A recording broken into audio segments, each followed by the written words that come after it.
বিসমিল্লাহির রহমানির রহিম। আজকের এই অনুষ্ঠানের সম্মানিত সভাপতি, অনুষ্ঠানে উপস্থিত আমার প্রিয় খেলোয়াড় বন্ধুরা, অনুষ্ঠানে উপস্থিত সম্মানিত মন্ত্রীবর্গ, সম্মানিত এমপিবর্গ,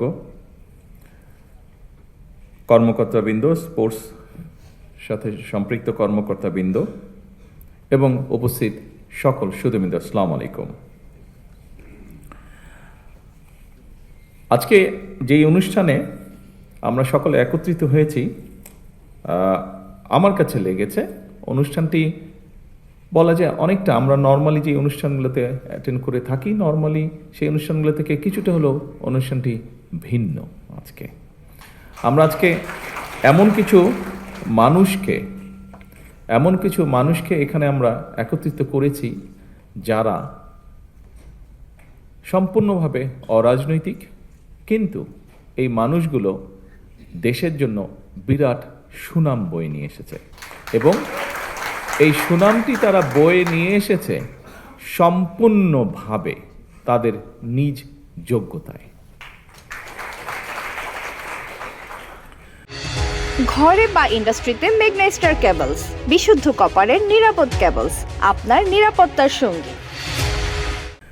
আজকে এখানে যারা জয়ী হয়ে এসছেন, বিভিন্ন ইভেন্টে যারা বিজয়ী হয়েছেন, আমাদের ক্রীড়াবিদ বন্ধুরা, তাদের প্রত্যেকেরই কিন্তু বিজয় হওয়ার জন্য একটি প্রতিপক্ষ ছিল এবং প্রতিপক্ষ ছিল বলেই কিন্তু তারা যখন বিজয় হয়েছে সেই বিজয়ের আনন্দটা তারা উপভোগ করতে পেরেছে এবং তারা শুধু একা কিন্তু এই আনন্দটি উপভোগ করেনি। যখন তারা বিজয় হয়েছে, তারা সমগ্র জাতিকে সাথে নিয়ে এই আনন্দটা উপভোগ করেছে, বিজয়ের আনন্দটা।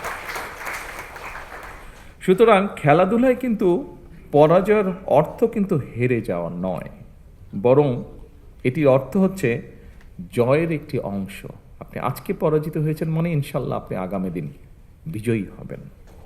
HPL uPVC pipe and fittings, শক্ত, মজবুত ও দীর্ঘস্থায়ী, এক পাইপে জীবন পার। আইনস্টাইন একটা কথা বলেছিলেন, যতটুকু আমার মনে আছে, কথাটা ছিল এরকম যে মানুষটি কখনো পরাজিত হয়নি সে আসলে কিছুই করেনি। আপনাকে জয়ী হতে হলে কিছু করতে হবে।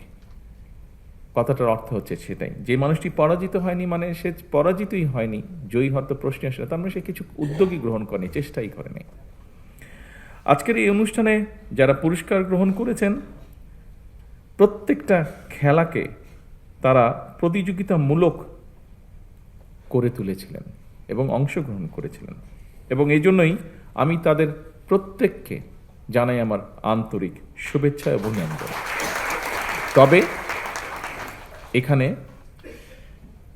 কয়েকজন খেলোয়াড় তাদের অনুভূতি প্রকাশ করে গিয়েছেন এবং তাদের কথা রেশ ধরেই আমি বলতে চাই যে একই সঙ্গে তাদের পেছনের মানুষগুলো, তাদের বিজয়ের পিছনে যে মানুষগুলো অবদান, সহযোগিতা, বিভিন্ন রকম কন্ট্রিবিউশন আছে, তাদের পরিবার, কোচ এবং সংশ্লিষ্ট আরও যারা আছেন তাদেরকেও আমি জানাই আন্তরিক শুভেচ্ছা। সম্মানীয় উপস্থিতিবৃন্দ, আমরা বিশ্বাস করি যে বর্তমান সময়ে, আমরা যদি চারিদিকে তাকাই, বর্তমান সময়ে ক্রীড়াটা শুধু কিন্তু শখ বা বিনোদন নয় বা এক্সারসাইজেরও কোনো অংশ নয়, বরং আমরা দেখতে পাচ্ছি এই মুহূর্তে আমরা যদি বিশ্বে দেখি, বিভিন্ন দেশে দেখি, ক্রীড়াটা কিন্তু একটা পেশা হয়ে দাঁড়াচ্ছে।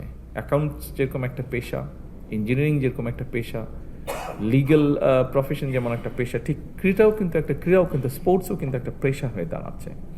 এবং অবশ্যই পৃথিবী যখন এভাবে এগিয়ে যাচ্ছে, নিশ্চয়ই বাংলাদেশও পিছিয়ে থাকতে পারে না। আমরা ইনশাল্লাহ পিছিয়ে থাকবো না।